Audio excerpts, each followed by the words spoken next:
अस्सलामु अलैकुम वरहमतुल्लाहि वबरकातुहू। नहमदुहु व नस्तईनुहु व नस्तगफिरुहु व नुअमिनु बिही व नतवक्कलु अलैहि व नऊज़ु बिल्लाहि मिन शुरूरि अनफुसिना व मिन सय्यिआति अअमालिना मन यहदिहिल्लाहु फला मुज़िल्ल लहु व मन युज़लिलहु फला हादिय लहु व नशहदु अल्ला इलाहा इल्लल्लाह व नशहदु अन्ना मुहम्मदन अब्दुहु व रसूलुहु। अऊज़ु बिल्लाहि मिनश शैतानिर रजीम। बिस्मिल्लाहिर रहमानिर रहीम। इन्ना अअतैनाकल कौसर फसल्लि लिरब्बिका वन्हर इन्ना शानिअका हुवल अबतर। वक़ाल अल्लाहु तआला फ़ी मौज़िन आख़र लन यनालल्लाहा लुहूमुहा वला दिमाउहा वलाकिन यनालुहुत तक़वा मिनकुम। वक़ाल फ़ी मौज़िन आख़र इन्ना सलाती व नुसुकी व महयाया व ममाती लिल्लाहि रब्बिल आलमीन। सदक़ल्लाहुल अज़ीम। मोहतरम हज़रात व नाज़रीन कराम, इस वक्त मैं आप हज़रात के सामने बयान करना चाहता हूँ कि क़ुरबानी क्या चीज़ है, क़ुरबानी किस पर वाजिब है, क़ुरबानी हम पर कैसे फ़र्ज़ है, इसकी वजूहात क्या हैं और इसका किस पे फ़र्ज़ है, कौन कौन से जानवर हैं जिस पे क़ुरबानी करना हमारे लिए जायज़ है, क़ुरबानी का वक्त क्या है। सबसे पहले तो आप ये समझ लें कि अल्लाह तबारक व तआला ने कुरान में फ़रमा दिया कि इन्ना आतैनाकल कौसर, नबी सल्लल्लाहु अलैहि वसल्लम के बारे में हुक्म हुआ है कि मैंने आपको हौज़े कौसर अता फरमाया है, इसलिए आप अपने रब के लिए नमाज़ पढ़िए और क़ुरबानी कीजिए। ये आयत का शान नुज़ूल मुख्तसर बता देता हूँ कि नबी सल्लल्लाहु अलैहि वसल्लम की जब औलाद कासिम तय्यब व ताहिर पैदा हुए और आपका इंतकाल हो गया तो दुश्मनों ने ये ख़बर उड़ा दी कि अब तो नबी मोहम्मद बिन अब्दुल्लाह का ख़ानदान ही नेस्त नाबूद हो जाएगा, इनका कोई नाम लेने वाला नहीं रहेगा, इसलिए तुम लोग बेकार परेशान हो, ये तो ऐसे ही कोई औलाद इनके एक बड़ी मुश्किल से हुई है, वो भी इस दुनिया से चली गई। तो नबी सल्लल्लाहु अलैहि वसल्लम को बहुत रंज हुआ, तकलीफ़ हुई, आप अफसोस में थे। तो अल्लाह ने यह कुरान की आयत नाजिल फरमाई, अय मेरे महबूब तुम रंजीदा मत हो, मैंने आपको हौज़े कौसर अता किया है, जिस कौसर पे सारे उम्मती पानी पीने के लिए आएंगे, आप परेशान न। फसल्ली लिरब्बिका वन्हर, तो आपका काम है कि सिर्फ अपने रब के लिए आप नमाज पढ़ें और वन्हर, और क्या करें, क़ुरबानी करें। नमाज पढ़ें और क़ुरबानी करें। इन्ना शानिअका हुवल अबतर, बेशक आपका दुश्मन खुद ही नेस्त नाबूद हो जाएगा। ठीक है, यानी अपने रब के लिए नमाज पढ़ें, क़ुरबानी करें। इन्ना शानिअका हुवल अबतर, आपका दुश्मन खुद ही नेस्त नाबूद हो जाएगा। आपका नाम तो बाकी रहेगा, लेकिन जो आपके दुश्मन हैं इनका नाम बाकी नहीं रहेगा। दूसरी आयत में अल्लाह ने फरमाया कि इन्ना सलाती, बेशक मेरी नमाज, तुम ये कहो है मेरे बंदो, मेरी नमाज, मेरी क़ुरबानी, मेरा जीना, मेरा मरना, मेरी ज़िंदगी, मेरी मौत, सब कुछ अल्लाह के लिए, लिल्लाहि रब्बिल आलमीन, जो सारे जहाँ का रब है। तीसरी आयत जो बहुत ही अहम है, अल्लाह ने क्या फरमाया, ला यनालल्लाहा लुहूमुहा वला दिमाउहा वलाकिन यनालुत तक़वा मिनकुम।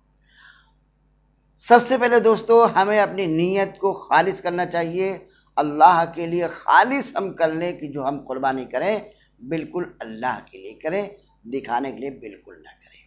यही से मसला शुरू हो जाता है। अल्लाह ने फरमाया कि अल्लाह तबारक व तआला को तुम्हारा जो गोश्त है वो नहीं पहुँचता, अल्लाह नहीं चाहता है उसके गोश्त को, ना खून को, बल्कि क्या चाहता है, वलाकि यनालु तक़वा मिनकुम, अल्लाह चाहता है कि तुम्हारे दिलों के अंदर तक़वा कितनी है, परहेज़गारी कितनी है, अल्लाह का खौफ कितना है, अल्लाह का डर कितना है। हमारी नीयत जो हो क़ुरबानी की हो कि अल्लाह को हम राज़ी कर लें। सबसे पहले आपको मैं ये बता देना चाहता हूँ, आज के इस दौर में हम कुर्बानी का इरादा करते हैं तो 90% लोग ये सोचते हैं अच्छा बकरा हो, 50,000 का बकरा हो, 1 लाख का हो, 2 लाख का हो, 10 लाख का हो, 20,000 का हो, जो हमें हमारे मोहल्ले में, हमारे पड़ोस में सबसे ज़्यादा कीमत का हो, लोग ये समझे कि सबसे ज़्यादा अच्छा बकरा फला साहब का है। दोस्तों, ये बात अगर हमारे जहन में आ गई तो समझ लीजिए कि हमारी ये कुर्बानी अल्लाह के लिए नहीं हुई, ये गोश्त के लिए हुई और नाम के लिए हुई, नमूद के लिए हुई। इसलिए ऐसी कुर्बानी अल्लाह को पसंद नहीं है। अल्लाह के वास्ते ये नियत छोड़ दीजिए। हुक्म है कि हम अगर कुर्बानी दिखाने के लिए कर रहे हैं 50,000 का बकरा ला करके दिखाने के लिए, तो हमारे लिए बेकार है। इससे बेहतर है कि आप 2000 में बड़ों में हिस्सा ले लीजिए, वो कुर्बानी कीजिए, मगर इखलास से कीजिए। इसी को अल्लाह ने फरमाया ला यनाल अल्लाह लुहुमुहा, अल्लाह तुम्हारे गोश्त को नहीं देखता है, नहीं चाहता है, ना गोश्त पहुँचता है ना उसका खून पहुँचता है। नहीं हाज़रीन कराम, आज से गुजारिश है, इल्तिमास है कि ईमान इसी चीज़ का नाम है, मा अताकुमुर रसूल फखुज़ू व मा नहाकुम अन्हु फंतहू, जो रसूल दे उसको ले लो, जिससे मना करे उससे रुक जाओ। हुज़ूर ने फरमाया कि इखलास से करो, दिखाने के लिए मत करो, बल्कि अल्लाह के लिए करो। अल्लाह के लिए हमें सिर्फ कुर्बानी अपना फ़र्ज़ अदा करना है, अपना वाजिब अदा करना है जो अल्लाह ने हमारे पर फ़र्ज़ किया है। अगर हमने कुर्बानी बहुत अच्छे जानवर की कर दी और इखलास नहीं है तो दोस्तों बेकार है। इसलिए सबसे पहले हम अपने खालिस नियत करें कि अल्लाह के लिए हम कुर्बानी करेंगे। सबसे पहले हमें ये सोचना है किस पे कुर्बानी फ़र्ज़ है, वाजिब है, कौन करेगा। आप सुनते चले आ रहे हैं कि जो साहिब निसाब हो। देखिए, ज़कात में कुर्बानी में फ़र्क है। ज़कात में जो साहिब निसाब हो, माल नामी हो, साल का गुज़र जाना ज़रूरी हो, उस पर ज़कात फ़र्ज़ है। कुर्बानी में साल का गुज़रना ज़रूरी नहीं है, माल नामी होना भी इसमें ज़रूरी नहीं है। और निसाब क्या है ये भी सुन लें। हम अक्सर सुनते हैं कि 7.5 तोला सोना हो या 52.5 तोला चांदी हो तो साहिब निसाब है। बिल्कुल बरहक। सोने का नाम सुन के लोग घबरा जाते हैं, मेरे पास 7.5 तोला सोना कहाँ है। लेकिन चांदी का नाम सुन के आप नहीं घबराते। भाई, चांदी हो या सोना हो या दोनों की कीमत मिला करके हो, तभी तो फ़र्ज़ है ना ज़कात कुर्बानी आप पे। देखिए, चांदी की जो वज़न बताया गया क्या है, 612 ग्राम, 612 ग्राम। कहीं पर है 633 ग्राम, कहीं पर है कुछ मुख्तलिफ चीज़ें हैं वज़न के हिसाब से। बहरहाल 612 ग्राम हम कुछ मिली ग्राम है चांदी का वज़न। तो जिसके बाद तकरीबन 612 ग्राम चांदी हो या उसकी कीमत हो या उसके पास ज़रूरियात ज़िंदगी से ज़ायद सामान हो, ज़रूरियात ज़िंदगी से ज़ायद सामान हो, तो उस पर क्या है, कुर्बानी वाजिब है। अब देखिए, 612 ग्राम 360 मिलीग्राम चांदी, ये है सही वज़न। इसकी कीमत क्या बनती है? इस वक्त इसकी कीमत तकरीबन 38,000 रुपये बन रही। कुछ कम या 100-200 का फ़र्क होगा, बाकी इस वक्त आप इसको देख सकते हैं 38,000 रुपये इसकी कीमत बनती है। तो गोया कि 38,000 रुपये का कोई शख्स अगर मालिक हो गया तो वो साहिब निसाब हो गया। एक चीज़ और बता देना चाहता हूँ आपसे, अय्यामी कुर्बानी में यानी 3 दिनों में 10, 11, 12 इन 3 दिनों में कोई शख्स अगर 38,000 रुपये का मालिक हो गया तो उस पर कुर्बानी वाजिब हो गई। अब उसको कुर्बानी करना है, नहीं करेगा तो गुनहगार होगा। हाँ, एक चीज़ है कि मकरूज़ अगर है तो उसके लिए छूट है। मकरूज़ है, हाँ, अगर उसके पास 50,000 रुपया है, 1.5 लाख रुपए है और कर्ज है वो 1 लाख का, तो 1 लाख उसका निकाल दिया गया, अब 50,000 तो उसके पास बचा, या 1 लाख कुछ 5,000 है लेकिन 38,000 तो उसके पास बचा। अगर 38,000 कर्जा मिन्हा करने के बाद, कर्जा देने के बाद 38,000 बचता है तो उस पर कुर्बानी वाजिब है। चांदी है उसके पास या उसके पास रुपया है, आज हमारे यहाँ बैंकों में FD जमा है, इंश्योरेंस हमने करा दिया है, और भी हमारे बहुत तरह तरह के बैंकों में आजकल LICयाँ चल रही हैं। वो जो भी अगर 38,000 जमा है और 3 दिन 10, 11, 12 तारीख में आप उसके मालिक हैं तो आप पे कुर्बानी वाजिब है। हम बच नहीं सकते, कोई बहाना नहीं कर सकता कि हम कुर्बानी के अहल नहीं। तो कुर्बानी इस शख्स पर वाजिब हो गई जो 38,000 रुपया जिसके पास 10 तारीख से लेके 11-12 तारीख की असर तक आ गया, उस पर कुर्बानी वाजिब हो गई। ठीक है, पहली बात। कुर्बानी का वक्त क्या है? कुर्बानी का वक्त 10 तारीख की असल वक्त है, नमाज के बाद। नमाज के बाद 10 ज़िलहिज्जा से 12 ज़िलहिज्जा के असर के लास्ट टाइम तक, यानी मगरिब तक।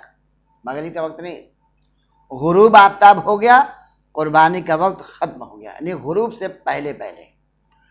और 10 तारीख की सुबह सादिक के बाद, मगर सुबह सादिक का मसला जो अलग है वो आपको मैं बताऊंगा अभी।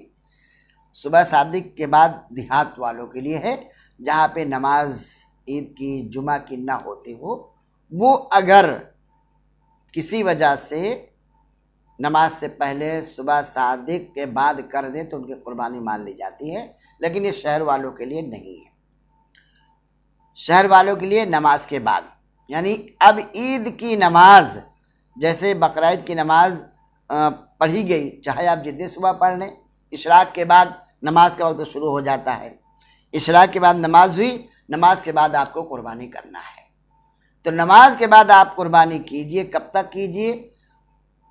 3 दिन तक लगातार आप करते रहिए, 12 तारीख की असर के टाइम तक, यानी असर का वक्त जब तक रहता है, जब तक आप नमाज पढ़ते हैं।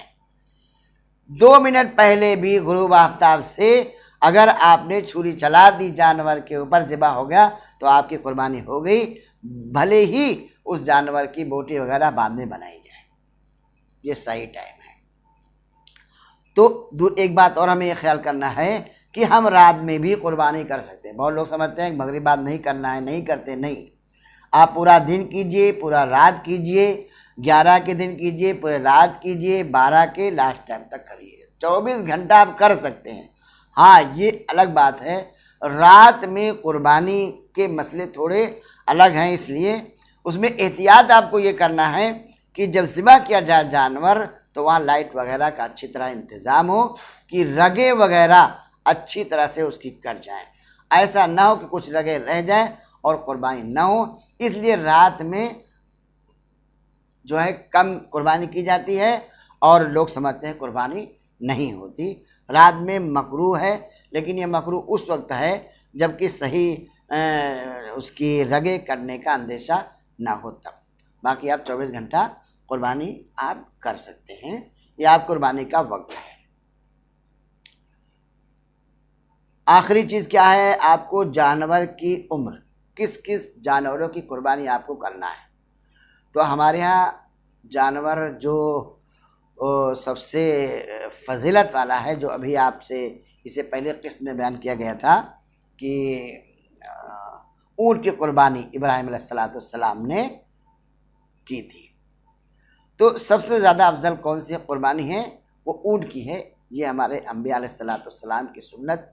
नबी सल्लल्लाहु अलैहि वसल्लम ने भी कुर्बानियाँ ऊँट की खूब की हैं और इब्राहिम अलैहिस्सलाम ने भी ऊँट की कुर्बानी की। तो ऊँट की कुर्बानी हमारे यहाँ है। नंबर 1 ऊँट की कुर्बानी कर सकते हैं।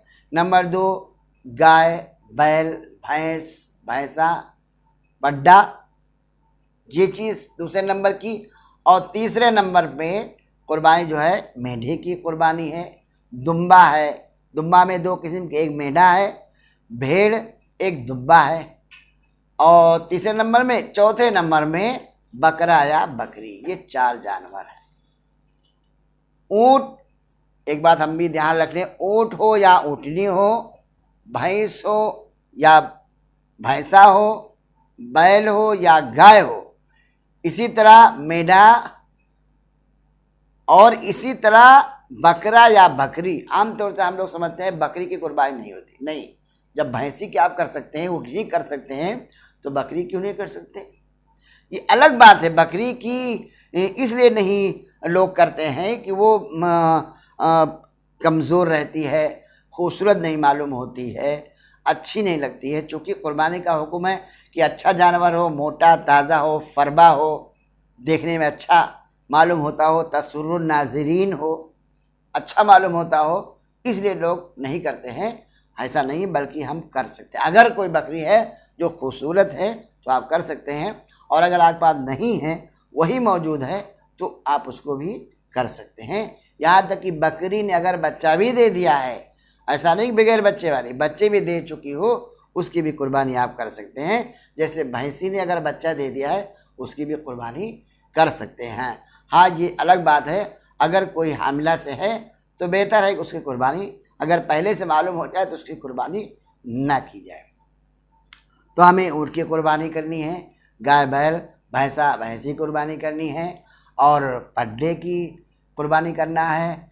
लेकिन इसमें हमें हुकूमत का भी ख्याल करना है। जैसे हमारे हिंदुस्तान में गाय की कुर्बानी हमारे यहाँ मना है, तो इसलिए हमें बिल्कुल नहीं करना है। हमारी शरीयत बिल्कुल नहीं इजाज़त देती कि हमारी हुकूमत जिस चीज़ को मना करे वो हम करें, बिल्कुल नहीं।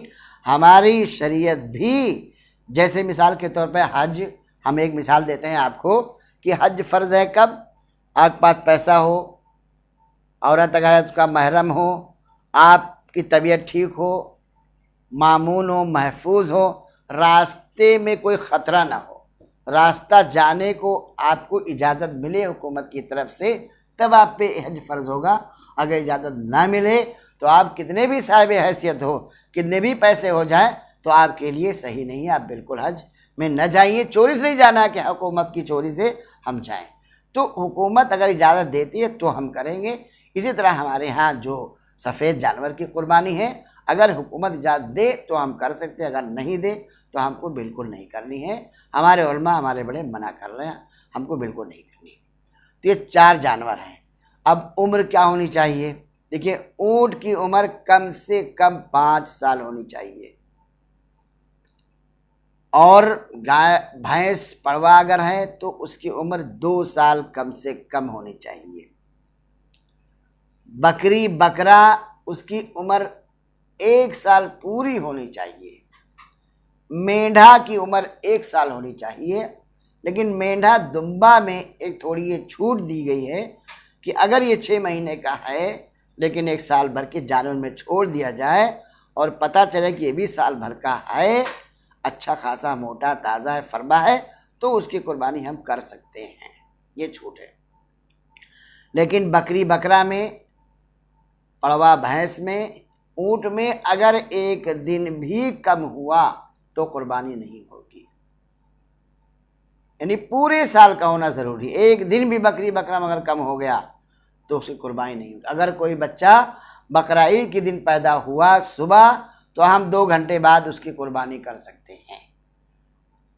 या इसी तरीके से अगर दूसरे दिन, बकरा ईद के दूसरे दिन पैदा हुआ कोई बच्चा बकरी का, यानी 11 ज़िलहिज्जा को, तो हम 10 को नहीं कर पाएंगे, बल्कि हम या तो 12 करें, और या तो 11 के अगर सुबह पैदा हुआ तो 2-4 घंटे के बाद उसकी कुर्बानी करें। गर्जे की 1 दिन की छूट इसमें जानवरों में नहीं है। हमारे जानवरों की उम्र ये होनी चाहिए। इसी उम्र के का एतबार करके हमें अपने जानवरों की कुर्बानी करनी है। उम्मीद है कि आप हज़रात का ख्याल करेंगे और ख़ास तौर से इस बात का ध्यान करें कि हम जो भी कुर्बानी करें अल्लाह के लिए करें, खालिस अल्लाह के लिए करें। वरना सिर्फ दोस्तों हम अगर कुर्बानी करते हैं और हमारी नीयत सही नहीं है तो हमें सिर्फ गोश्त हासिल होगा, इसके अलावा कोई चीज़ हासिल नहीं होगी। वमा अलैना इल्लल बलाग। अस्सलामु अलैकुम रहमतुल्लाह।